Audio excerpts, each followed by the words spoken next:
Yes, guys, how you doing? Welcome back to the Spurs Talk Show. I am Sean Butler. Bugsy Malone is right there behind me doing the things that she loves. I've given her a hug and apologised about yesterday's accusation. Shameless. She's not talking to me. She's turned her back on me. I hope you're all happy and healthy, doing the things that you love with those that you love to do them with. Please, guys, do me a favour, as you always do, and I love you for it. Smash the like button for me if you enjoy the content. Hit the subscribe if you haven't already. Hit the notification bell and drop some comments. Let me know your thoughts on today's topics. And we've got some transfer news, views and clues updates, not the sorts of ones that you want to hear that came out last night. Got to be entirely honest. Leroy Sané shall not show any interest in Tottenham Hotspur. That is the story according to, well, Alto Belly 3 from, he's a big Bayern Munich account on Twitter, via Emia Sonmia. I think that's how you say it. Also a big account that's related to Bayern Munich on Twitter. Apparently, despite the guy's family living in London, despite the fact that he flies home to London, despite the fact that he wants to move back to London, despite the fact that he wants to play in the Premier League, apparently Tottenham Hotspur's 4-year contract offer is of no interest to Leroy Sané. And that, to me, is, well, first of all, it's disappointing, right? First of all, it's really frustrating. And for me, I thought it would be the first marquee signing. From a selfish perspective, I thought it was going to tick that box that I've been promising you guys for the last 6 months, that this summer we were going to have either a new contract highest earner at the club, or a new club's highest transfer or record transfer fee. And I thought it'd be nice to get that done first week of June, just to go and breathe, Sean. Your promise has already come true, even though I've got no reason to promise it apart from pure speculation and hypothesis. Anyway, looks like that's not happening, at least on today's reports, but that might change. Arsenal apparently aren't interested in him either anymore, so if he really wants to come back to London, then where does he go? I can't imagine anyone else apart from Arsenal, Tottenham and Chelsea that are going to be able to afford his wages or pay the money. Could you see him going to a Crystal Palace? If he's not interested in Tottenham, why would he be interested in going to a club? No disrespect to Palace, they're on a good march right now, and they've won their first FA Cup in a long time. But then Tottenham are Europa League champions. And herein is the point, guys. People have been saying for a long time, for the last couple of weeks since we won the Cup, who cares about the league? Right, let's become a cup team if we have to. I'll finish 17th every year if we win a cup. And that might be so, you might feel that way. But the players care. The players care about where the team finishes in the bread and butter competition. To say that they don't, I think is naive. I think it's a little bit sort of talking from your own book, if you like, from your own perspective, rather than zooming out and thinking, what do the neutrals who don't really have an affiliation with Tottenham, what are they going to look at? Are they going to look at the best barometer of where you are as a football club, which is your league position? Or are they going to look at the things that happen fairly rarely, even to the most successful football clubs in the history of English football? Remember, if you define a season as success or failure by the line in the sand that is a season with a trophy is successful, a season without is failure, and there is no grey zone that considers progress or regression or anything else or context, then even the most successful football teams of all time in England, Manchester United and Liverpool, in the history of their existence, they have failed by that metric in more seasons than they have succeeded, by a ratio of 65%. And every other team has failed more times than that. So if you are a club who has the momentary celebratory status of being a European champion, but your league status shows that you're just about escaped relegation, or if the league wasn't so boring in that there is no real threat of relegation, then you would be amongst that scenario, then it's really something that neutrals who may consider coming to you are going to pay attention to, even if you yourself deprioritise it as a relevant outcome. So I don't know if that's the reason why Leroy Sané is apparently showing no interest, but I for sure think it's on the short list of considerations as to why. We shall see if that story changes, but either way, I'm really gutted this morning. Leroy Sané apparently is not interested in joining Tottenham, and with Arsenal saying they're not interested in him,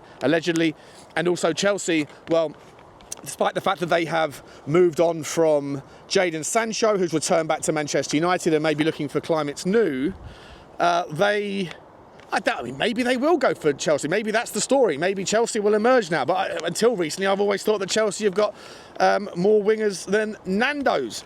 Anyway, let's move on. Next story, guys. It's all heating up today over in Saudi Arabia. Sunny, back on. The story for Sané to Saudi is very much on. It's been on Sky Sports this morning. It's been on GB News this morning. Don't ask me how I know that. I don't watch that channel, but it somehow got into my consciousness. Bugsy, shut up, Bugsy. Anyway, Sané to Saudi.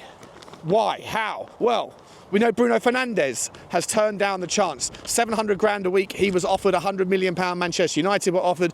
Bruno Fernandes turned it down. He said he wants to stay in Manchester. Now, Sané was previously of the interest of Al Ittihad, who I think a couple of years ago it was, or maybe last summer, were interested in bidding 100 or 80, 90 million pounds for him. Will they come back, or is it more likely that it's Al Hilal that are looking for some sort of seismic reshift of their strategy and their team structure ahead of a Club World Cup that starts in only a week or two's time? I don't believe for a second that if there is a deal with Sané to Saudi, it will happen in the initial instance, because there's obviously loads of things going on at Tottenham right now in the background. The longer this delay, the longer this silence continues, and we're going to be talking about that in a second, and depending on the video, how long I've waffled for you for, this actually might end up being a second video, but I am going to get into a little bit of a conspiracy theory around what might be happening within the corridors of power at Tottenham Hotspur. But regarding Sané to Saudi, look, I've said this 1,000 times, I don't think there's a better way to sunset the story, pardon the pun. But I do think at some point you've kicked your last football for any club. Whether it happens now, next year, or in 3 years' time, Sané at some point will no longer be a Tottenham player, and we have to shake hands with that reality. You also have to shake hands with the reality that sometimes you don't really want to see the decline of something you love. And I would point back to people like Hugo Lloris and think, how many of you remember Hugo Lloris, the monster goalkeeper and the great captain that he was during that wonderful period of growth that we had? And how many of you remember the last couple of years where he started to get a bit more erratic, started to get a little bit pissy, and obviously walked off the pitch at half-time, 5-0 down to Newcastle, never to put his gloves on again, and then after the fact had the audacity to criticise Daniel Levy for an insufficiently despondent mood amongst the team after the Champions League final, when he was the captain for 10 years and was entirely responsible for creating that mood and narrative that he passed the buck on. For me, I will remember that version of Hugo Lloris, and he didn't have to be that way. If he didn't get that contract extension, he could have walked away from Tottenham and be forever remembered, in my mind at least, as one of the greatest goalkeepers we've ever had. Instead, I remember him with a little bit of a tarnished reputation, and I don't want that to happen to Sané. I love him too much, and I don't want to see his decline, which has clearly started to emerge over the last year or two since Harry Kane's departure. As I said before, I referenced them as Batman and Robin. You know, dynamic duo, unbelievable. But without Batman, is Robin just a little bit, I don't know, not quite the same? Just a guy wearing a red, yellow and green suit with a black a mask on and a cape? Doesn't feel the same to me. I want Sané to be remembered as the legend, and what better way to finish the story than a 10-year demonstration of loyalty from a guy who cared about this club more than most, who finished with the last match he ever played being lifting the Europa League in the final, lifting the cup as the captain. Perfect way to sunset the story, and if he was to go to Saudi, he would transform that team or that environment in terms of bringing new faces to the stadium, bring more eyes to that entire competition. He would get paid generational wealth. Bugsy's got a lot to say this morning, I apologise about that.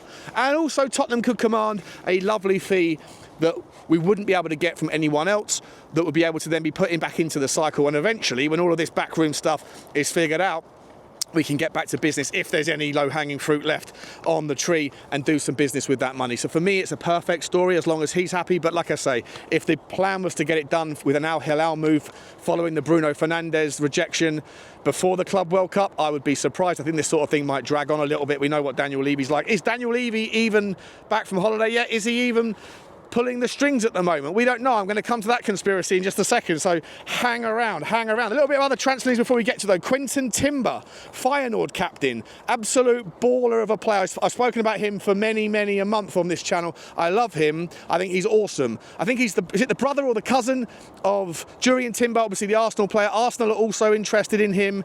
A fantastic sort of midfield box-to-box player that can certainly get forward and also do a little bit in the defensive work. Think sort of, yeah, box to box. Think Jude Bellingham, but on a lesser scale, right? And it's just a wonderful player that can score goals and that can provide value in a bunch of different mechanisms. I really like him. Love to see it. Don't think it's going to happen because, as I've shown you before, I'll see if I can put the overlay on top. Thank you to Terry O'Shea for sending this out to me. But the the reality is that Tottenham's homegrown and non-homegrown and club-trained situation is a little bit tricky when it comes to the Champions League qualifications, right? Either we're going to have to sell one, or maybe 2 or 3 players from the non-homegrown state to be able to bring 1 or 2 in. That is the situation we're in. Or you're going to have to leave players off because of long-term injuries. Maybe Decky. Johnny thinks that Decky's not going to be back until February. I don't know if that's based on knowledge or just supposition, but the knee injury looks to be fairly serious. Radu Dragusin, is he going to be out still for a long time? Probably. And if so doing, do you just leave them out of the initial stages of the competition's a player registration list and then move from there and see if we get through, see if we qualify? I'm not sure, but as it stands, there really isn't a lot of space, and that brings you back to this idea of Angel Gomez, right? Angel Gomez, the links keep coming, and I wonder why it is. Is it because he's homegrown? Is it because he can go on a separate part of that registration list? He's a real talent for sure. He's a very small lad. People that think, is he going to be the next N'Golo Kante for Tottenham? 100% not. He's not that sort of player. He is more advanced. He's a midfield, he's an 8 that gets forward. He's very tricky, very neat, very tidy, technical pass, got good vision with the pass, and I like the way his mind works with the ball at his feet.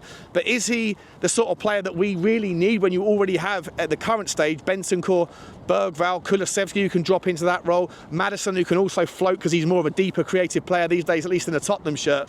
I don't know. I don't think it makes any sense other than the fact that he's homegrown, he's a free transfer, and that Daniel Levy smells a bargain and be able to do what he did with Manuel Sullivan, which was bring him in on a free, and then obviously if it doesn't work out in a year or two's time, then you can sell him for some sort of profit. That's to me is the issue with Angel Gomez. I don't really see the value in the players versus what we already have. I don't really see it as a need-based transfer. It looks like more of a opportunity rather than a desire, if that makes sense, and that's worry. But people that are comparing him, I've seen it around like N'Golo Kante because of his size. Different caliber player, maybe closer to Kobbie Mainoo or something like that, and I think he'd be competing with Pape Sarr. And so that brings you back to the question of, if we do have too many foreign players and you were to bring in an Angel Gomez, would you guys be okay if there was a liquidation of Pape Sarr? Because I'm not entirely sure what sort of profile of player Pape Sarr is. I really like the guy. I really like the star that he is. I thought she was about to do a poo again. She's not. She's sitting again. Always look twice. Anyway. Pape Sarr, though, right? He's a bit of an enigma, isn't he? I was speaking with Sava about this last night. We don't really know what sort of system is he perfect for. He's great at interceptions, he's great at anticipation, he can clearly cover blades of grass, and he's got an engine on him, but his passing leaves a lot to be desired. His shooting, well, I sit in row 45 and the balls that he's hit have been closer to hitting me at times this season than the back of the net. So I'm not entirely sure, but obviously there is some talent there, and there is a player there. I just don't really know where or how he fits into this model. To be entirely honest, I really struggle to figure out what sort of perfect system he would be perfect for, if that makes sense. So I'd be okay with selling Pape Sarr if there was a suitable offer. Other stories though, we've done Quinton Timber. Let's move forward a little bit into the striker world. Tim Kleindienst won't go away. This guy, £30 million is the offer of him. 33 games this season, 16 goals and 10 assists. I've spoken to you about him before. At the risk of sounding like Serhou Guirassy and El Yawahi, both of whom I said I don't really understand the value of. I've seen their numbers are fantastic, but they look a little bit clumsy. And do I think they're one-season wonders, or will they progress? Well, I was certainly wrong about Serhou Guirassy. I think he got 12 or 13 goals in the Champions League last season. And El Yawahi's come into Frankfurt, obviously to potentially replace or be the successor to Omar Marmoush, or maybe even to Ekitike should he go to Liverpool or to Chelsea or to one of these other teams that are looking to pay £80 million. So both of those are wrong, and I'm more than happy to be wrong about Tim Kleindienst, but I'm not interested in that player. I don't really see him as coming. And the other story is Dazen Maeda, the Celtic player, 55 appearances this year, 33 goals and 12 appearances, so 45 GA in 55 as a front man, a £25 million option. I really never know how to consider Celtic players. Look, I've said this a million times, the idea that Ange Postecoglou doesn't play with a 6, but then he did kind of, very much so I believe, with Callum McGregor at Celtic, at least that role that we don't seem to have replicated, and he was a key integral part of what Ange Postecoglou did at Celtic. But there's lots of good players in the Celtic team for sure. There's lots of them. It's just very difficult to know what standard they are when you see those numbers, because without any disrespect to the vast majority of the other teams in Celtic, they wouldn't be probably even in the Championship, some of them. So, like, how do you know whether these numbers are going to be transferable into a league where you have a lot less time and you're up against a lot better players? It's difficult to know, but for me, no disrespect again, I just think that it's an unknown that I don't really want to find out the answer to. So I'm not going to say I'm not much interested in Diaz and Maeda, but listen, for sure, Celtic have got players that score goals for fun, and that link because of Ange Postecoglou's pass with Maeda and also with Kyogo Furuhashi, those things never seem to go away. Right, guys, all of this is somewhat irrelevant, right? I'm going to go with you for another sort of 8 minutes. I hope I can get this through. Oh, before I do, sorry, just quickly. Arden Jashawi, okay? Johnny H3232, he brought this guy to my attention. I don't know whether Johnny had seen him or no. I think he said to me that he was just sent the guy's name and said, I'll do a profile run on him. And we spoke about it yesterday. I looked up his stats. I'll throw them on the screen. Now, stats don't tell you everything. He plays for Club Brugge. He's 22 years old.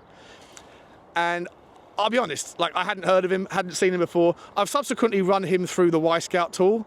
This guy looks like an absolute nugget. He looks phenomenal. His stats are insane. His passing stats, we're talking 95th percentile, green bars galore everywhere. You'll see them on the screen. I can't put the kind of clips up to show you, but if you have the time, go and check out his highlight reel. And trust me, his highlight reel could be about 4 hours long on YouTube. He looks like the absolute. His ability to pass the ball is so good. He plays for Club Brugge. I really like Club Brugge. They've got a really good track record of finding gold-mine sort of talents and putting them into a system that does well in the Jupiler League, and also can, sort of mix it up with the best at the Champions League level. I'm a big fan of their style of play, and I'm a big fan of the players that emerge from that system. And this guy, who I hadn't really heard too much about him. I should have done, because he's just phenomenal. Not only are his stats great, the eye test is really there as well. What's fascinating about him, though, is that if you look at the stats specifically, I'll see if I can zoom in for you. On an average 90-minute game, he gets about 77 touches, so a hell of a lot of ball going through him. 55, I think it is, of the 75 touches that he gets, he turns into a carry. He's in the 99th percentile for carries. He's in the 99th percentile for total carrying distance. He's in the 99th percentile, I believe, for total progressive carrying distance. It's quite insane. Maybe think of him like the selfish guy on the playground at school when there was like 50 of you trying to play a game of football, and when you finally got the ball, you're waiting all lunchtime to get the ball once. When you finally got it, you ain't passing it, right? You're going to try and dribble through everybody. It feels a little bit like that's what he's like. Isn't necessarily a bad thing. It demonstrates confidence, it demonstrates technique and skill set. To be in the 99th percentile for all of that, but if you actually look into him, it's his passing. When he finally finishes his mazy dribbles, it's his passing that is insane. And I think that maybe there's a £25 million valuation on his head for what it's worth. I looked into if there's any transfer stories about him. Dortmund are looking at him as a potential if the Jobe Bellingham story doesn't work out. And that looks like it is working out. So the idea that he won't be moving this summer is interesting. I don't think that's the case. I think he will be moving this summer.